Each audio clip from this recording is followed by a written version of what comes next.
Welcome to the HCI family of podcasts. We're your source for personal, professional, and organizational growth and development. We share our own original research, explore industry trends, and interview executives and thought leaders from across the globe. Join us for practitioner-oriented content around all things leadership, HR, talent management, organizational development, and change management. Maximize your personal and organizational potential with the HCI family of podcasts.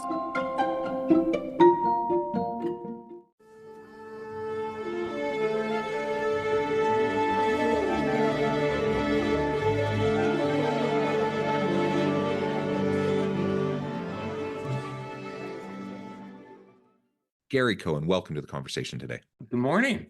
It's a pleasure to be with you. You're joining us from Colorado. I'm south of Salt Lake City in Utah.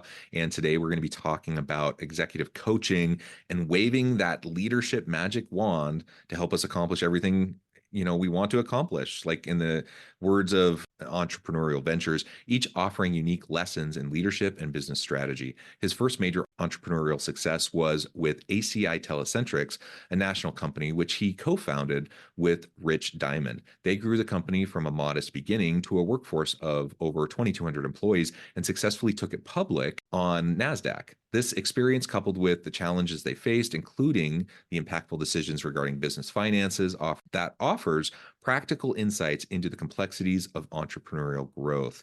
And now Gary is doing a lot of really great coaching work as well. Gary, anything else you would like to highlight by way of your background or personal context before we just dive on in? No, that's a good overview. It felt like you've been eavesdropping on phone calls between me and prospective clients, because I actually ask a question like, if you were to wave a magic wand, where would you be 3 years from now? And it sets out the goal of the coaching experience. Well, yeah, I think the idea of this magic wand, of course, everyone knows that we don't have that, but it unlocks like these aspirational goals and the aspirational vision that people may have. Like, what do they really want? What do they desire? And what's the gap between where they're at and where they want to go? That's a really important thing to be able to establish with somebody, especially a coaching client, so that you then can start to put together, a plan and talk through what it's going to take and what it's going to look like to get from point A to point Z or M or D or whatever the case may be, however far they're trying to go. And so there is no magic wand, but there is intentionality. There is goal setting, there is planning and strategy involved that will help us to get there. And so in a sense, I suppose you could say those elements are that magic wand.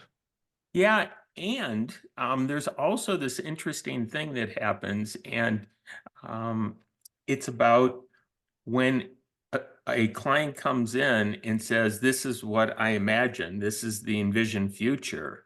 And these are the challenges that I face in those. What we find is those are kind of the end results. They're not what's underneath. And what we often find, I like that story of Beowulf, where these mercenaries were hired by the king or prince to save the town or the kingdom. And so Beowulf and his merry men come in and hunt down Gwendolyn, the beast, right? And they do it quite quickly. And then they're celebrating. And oops, they forgot about what gave birth to Gwendolyn, the mother, right? And so it's really the mother of those things that coaching needs to go after. The mother of the fears, the vulnerabilities, in order to help somebody become fully themselves and be transformed. Well, yeah. And another way to think about it is, the root causes, right? So you think about like the iceberg model. So often what people are focusing on is just that like 10-20% above the surface of the water, when the vast majority of everything that's going on is below the surface, that 80 to 90%. And it's the 80 to 90% that you can't see directly that actually is going to be the more impactful stuff, the stuff that's really driving, in the case of something like the Titanic, this massive ship to sink. If you want to have a new direction in life, focusing just on the surface level stuff isn't going to get you there. You got to look at the root causes. You have to understand, like you said, what's the mother of the challenges that they're facing or the gaps they're experiencing. And if they want to get, to a certain place, you have to be able to address those core things. Otherwise, you're going to end up chasing your tail, trying to accomplish things and not understanding why you're not getting any traction. Yeah, I think you're right on. And we look at it at our organization that that transformation is the work, because a lot of coaching is around behavioral change, which Yeah. is dealing with what's showing up at the surface. And yeah, sometimes that works, like a technical or a tool fix, like Yeah. a fun one that I've done before when somebody needs to learn to give gratitude to others. Put 10 coins in one pocket and move every time you do it, move one to the other. And by the Hmm. end of the day, you should move all 10 coins, right? Behavioral fix, but it doesn't get at the foundational thing about what's going on for this leader, that they find it difficult to really show gratitude in their heart, right? And so it's much deeper work to go further down in the proverbial iceberg to Hmm. get to that work. Yeah. Sometimes another way I think of it is it can feel at least like the black hole of your soul.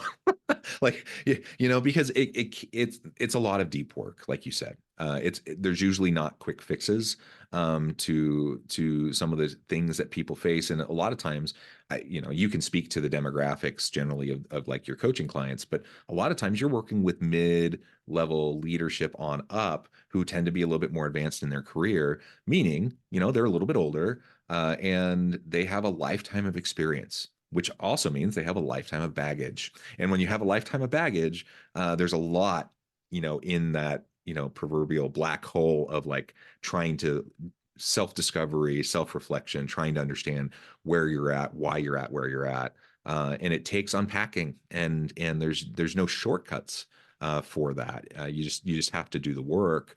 Otherwise, again, you're going to be kind of uh, consistently just chasing your tail, focusing on the surface level stuff. You've been around this territory before, haven't you? Just a little bit, yeah. Yeah.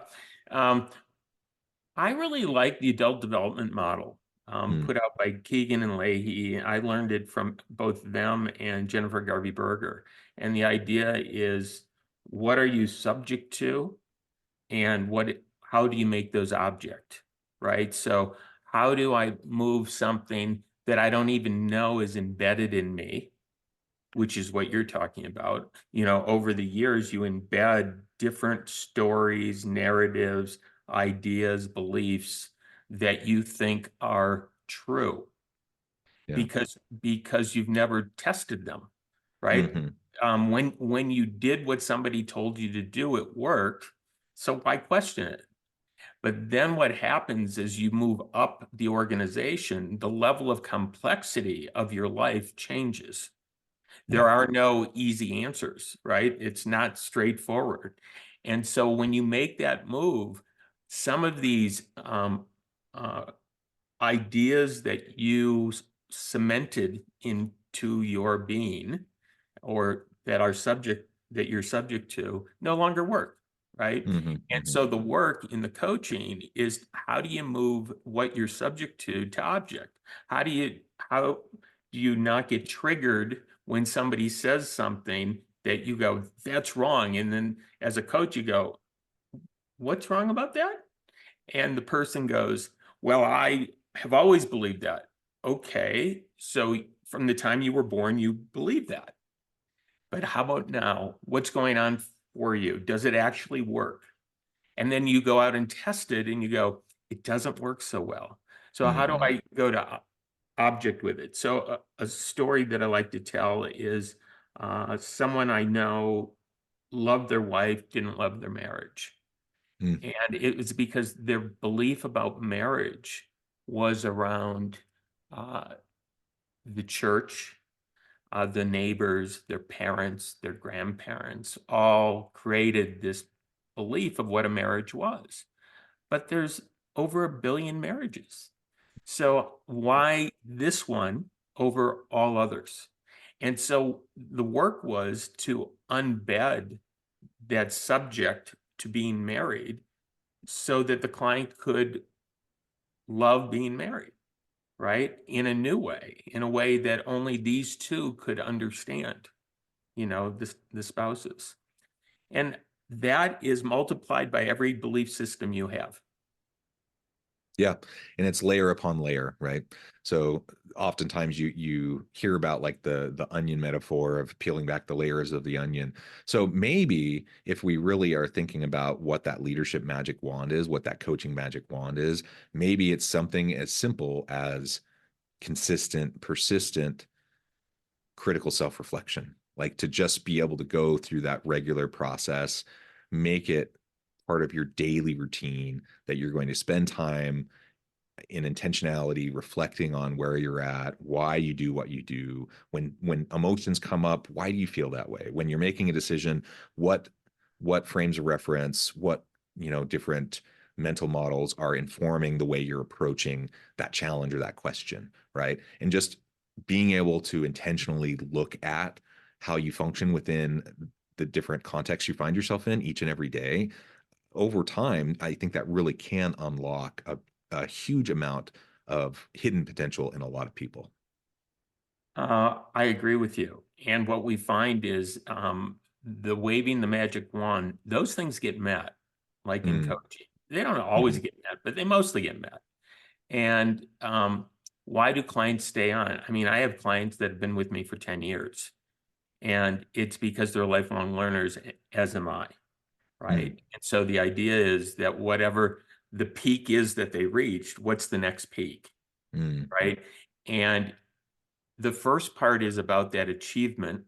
And the next part is that examination that you're talking about, which is to know that you have an outside confidant that will say literally anything with a small t of truth. mm, I never believe as the coach, you're right. You have understanding about something, you've seen patterns before, but you can't have the big T like I know this. It's really so the client knows that you're not hiding as maybe their employees are mhm. because they feel for whatever reason they don't feel like they can speak up honestly. And so here's a person in your life who has no agenda other than revealing what others can't reveal, or not can't, but choose not to Right. reveal. Yeah, something you may have worked with in the past. It's something I often share. It's a simple tool I share with my students all the time called the Johari window. And Mm. essentially, what you're trying to do is through reflection and feedback and seeking input from other people, you're trying to shrink the hidden window. It's a quadrant system with between the knowns and the unknowns to self and others, and you're trying to expand the regions of what is known to yourself and to other people, which then expands your known window and it reduces your unknown window. We can never completely eliminate the unknown window. And by definition, we don't know what's in the unknown window. But that's the problem is so often because of lack of open and transparent communication, because maybe we're not open to feedback, because maybe there's not a psychologically safe workplace environment where people feel like they can give you honest input. If we don't practice regular self-reflection, our known window can shrink really small, and that unknown window grows, and that's where you have just exponentially increased levels of uncertainty in both your own career, your personal life, but also in the success of your business. Very simple concept, simple tool, but I found that something like that can be really helpful for individuals to understand the power behind seeking regular input. 360 feedback being one example, seeking, practicing regular self-reflection, intentionality, and how you be with and interact with those around you. All of those things, pretty basic, but people often don't do them consistently because it takes time, effort, and we're not always good about being consistent with those sorts of things. Yeah, one of our values at CO2 is making the unknown known, and the definition of it is liberating ourselves from our history.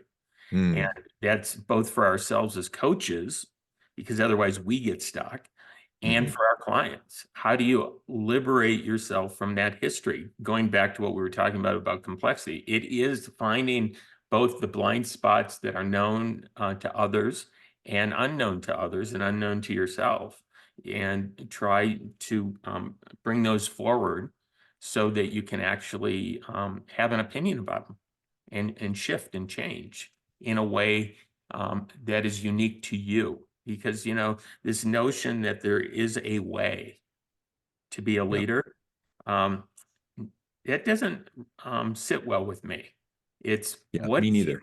yeah, right. It's like, what is unique to you? Because I've coached over 300 CEOs over the 20 years I've been coaching, and there is no blueprint of why they were successful, right? So it's really helping them unlock the part of themselves that needs to show, and Yeah.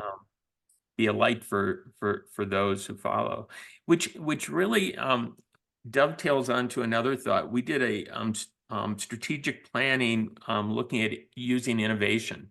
And one Mm. of the things we found was NPS scores, net promoter score, where you're trying to identify how customers or employees feel about you, right? Um, we do it, but it doesn't really work well. Okay. And what we found is the best measurement for coaching was Hmm. when somebody who's in the ecosystem of the leader comes up to you um, just haphazardly and says, "You've changed my life with whatever you're doing with my boss, with my parent." And I can think of one where I was at a bar mitzvah, and the daughter of a client walks up and says, "I don't think you know who I am, but you may. You have totally changed my life, my family's life, and my dad's life. And I Mm. just wanted to thank you." And oh my God, the goosebumps, right?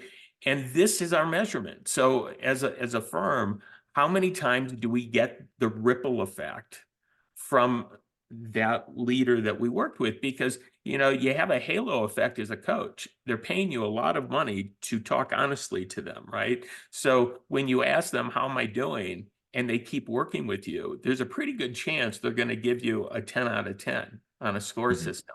But it Hmm. really doesn't tell you at all the ripple effect in the organization. Another one, it was a Fortune 100 uh, company in which the leader asked if I would do a presentation. I'm like, "Sure," I was honored, So we go out to Vegas, and I'm in the bathroom, and I'm cornered by three of the leader's people, and they're like, "Gary, you don't know us." Same thing, right? And okay, I know of you. Yes. And whatever you're doing, we know you can't say anything, but whatever you're doing, keep doing it. Just promise us you'll keep doing it, because there was such a dramatic change, right? And again, the goosebumps, right? Because that ripple that coaching has from the person that you're actually coaching to all the people who get affected by it. Yeah. I love that. I love focusing on the seeds that are planted, the ripples that are having a broader reach of impact. You've referred to this a few times already in our conversation, but maybe we can take a few minutes and just a little bit more explicitly talk about some of the patterns you're seeing, because you talked about like even having clients that have worked with you for 10 years. That's a long arc of development, right, for that individual. And you work with a lot of coaches or a lot of executives and leaders across a wide variety of organizations. What are some of the types of patterns you're seeing in terms of the challenges they're facing, the types of help they need, the guidance they're seeking, and anything else related to that that you think would be helpful to share? Yeah, so there was a gentleman by the name of Claire Graves who came up with spiral dynamics, Yeah. which was probably the best researched study on human behaviors as a group. And one of those patterns, one of those stages is called the achievist. Our clients are almost all achievists, at least when they begin with us. Mhm. They think that there is something out there for them to accomplish, that peak going after, right? and that somebody else may know the answer. They don't need to know the answer. They just need to know somebody does that can teach them how to do whatever that thing is that they're trying to do and accomplish. And, they're achievement oriented, they're strategic thinkers, they're competitive, they're rational, they're objectives. They don't mind people around them succeeding with them, as long as it's not at a cost of their not succeeding. And they're very self-reliant. And those are the clients, right? And they're lifelong learners. And so we really are clear about who the clients of our company are. There may be, there's certainly a whole host of people wanting coaching, but this is where we really excel. And what I find often is the client comes in overwhelmed. They've grown their organization or their department or whatever that is to a point of being overwhelmed, and they haven't seen the switch yet of seeing, how do I move this off of me? How do I realize the talent needs to be around and below me so that I don't have to work like that? And until that gets resolved, there is no other coaching piece to the formula, right? Because if somebody's in overwhelm and you say, here's a suggestion, or have you considered this, or what are you doing about this? It's another thing to do. Yeah. So the first thing is, how do you free up time? And I'm recalling very early in my coaching career, a CEO who said, I know I need you, I just don't have time for it. And so I said, I'll tell you what, I'll give you back 3 times the time you give me. So if you give me 3 hours a month, okay, I'll give you 9 back. Okay. Turns out I gave her 40 back within 3 months. And then we worked together for like 5 years, right? But it was that 40 hours of freedom that it wins you over, because it's like, oh, I have a life again. And now you also have that space and freedom to operate. The other thing is that they're all lifelong learners. They read books, they do audios, podcasts. It's hard to keep up, actually, for me, because for me, my view is, if a client mentions a book and they really love it, I should read it. So Yeah. you should see my book list and my audio list. And it's quite funny. I think, and another thing is the balance between ego and humility. I call it walking the ridge line. So on one side of the ridge line is humility. And if you don't have some of it, people aren't really going to care for you as the leader. But if you have too much of it, you just don't show up. The people that you're leading want to believe that you have a greater vision, that there's some ego there of something that you're trying to accomplish. If you have too much ego, look out. We've all seen those leaders, right? And sometimes, well, not sometimes, often, it starts with the client coming in with a high level of humility and not enough ego. And I always warn them, there's going to be a time in which I become stupid. And what I like to say is, if you think I'm stupid now, that's fine. But normally you wouldn't hire me if you thought that. So you hire me thinking that I have something to teach you. And I'm constantly learning, reading, all the things we just talked about, right? So it's unlikely I became dumber as we worked together. But somehow, at some moment, everything I say is dumb. It won't work. You did it. You don't know what I'm going through. And that's when I know the ego has come in, right? And I say, when that happens, I will tell you. And sometimes when I tell them, I'm fired, right? And it's part of the deal. And then you wait. One time I was fired 3 times in a meeting and then hired by the end, right? Because they did not like what I had to say. So I think those are patterns that I see. And the last one I'd say is on accountability.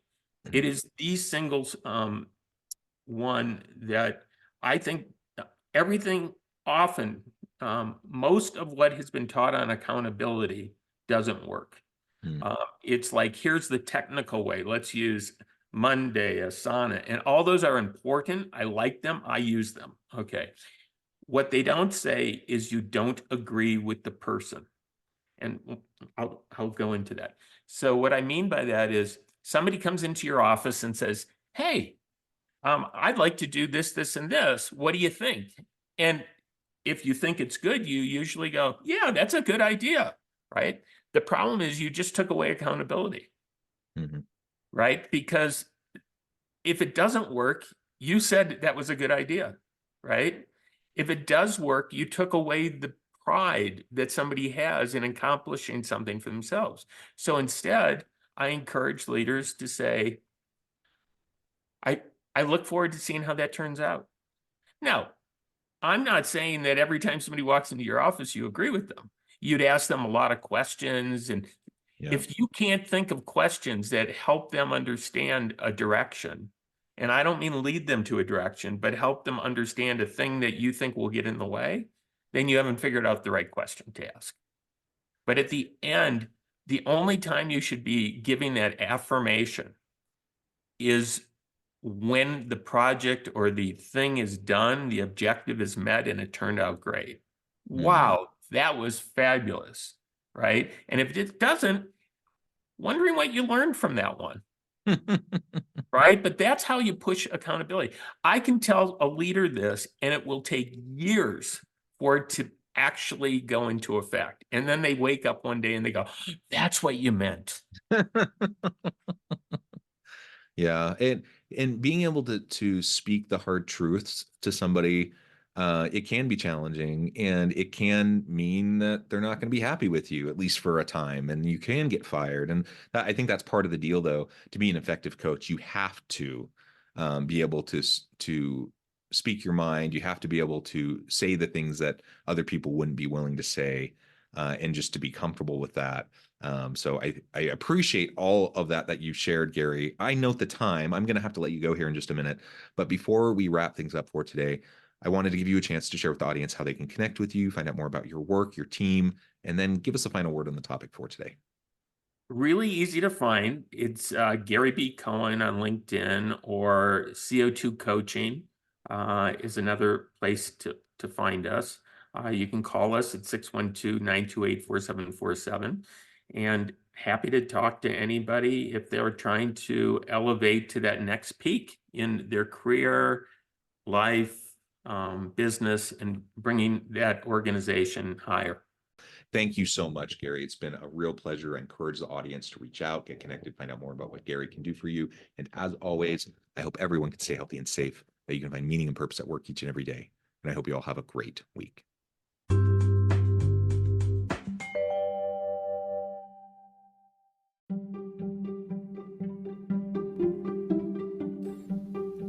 Thanks for joining us for this episode of the podcast. We hope you stay healthy and safe, and please join us again soon.